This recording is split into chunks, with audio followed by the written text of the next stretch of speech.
नरेंद्र मोदी जी ने पंच प्रण का सिद्धांत दिया और हम सभी ने उस पंच प्रण के सिद्धांत पर खड़े होते हैं। जब बात हम अमृतकाल में नारी सशक्तिकरण की करते हैं तो नेताजी सुभाष चंद्र विदेश नीति में आक्रामकता की करते हैं तो नेताजी सुभाष चंद्र बोस हमारे सामने प्रेरणा बनकर खड़े होते हैं। जब बात राष्ट्रीय एकता और एकजुटता की करते हैं तो नेताजी सुभाष चंद्र बोस द्वारा आज़ाद हिंद फौज में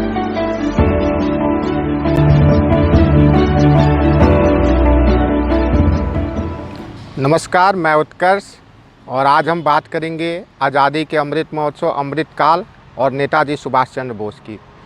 देश की प्राचीर लाल किला से जब हमारे देश के प्रधानमंत्री नरेंद्र मोदी जी ने पंच प्रण का सिद्धांत दिया और हम सभी ने उस पंच प्रण के सिद्धांत पर और उस कसौटी पर किसी महनीय व्यक्ति को कसौटी पर कसना चाहा तो नेताजी सुभाष चंद्र बोस हमारे समक्ष खड़े होते हैं।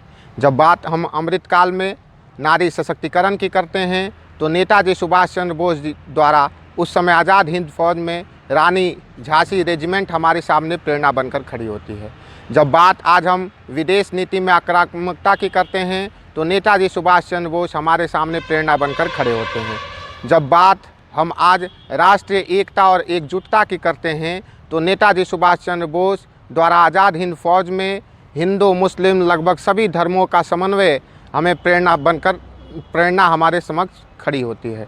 जब बात हम विकसित भारत के लक्ष्य के निर्धारण के क्रम में करते हैं तो नेताजी सुभाष चंद्र बोस द्वारा बनाए गए तमाम आयामों को हम सामने रखकर उस पर विचार करते हैं।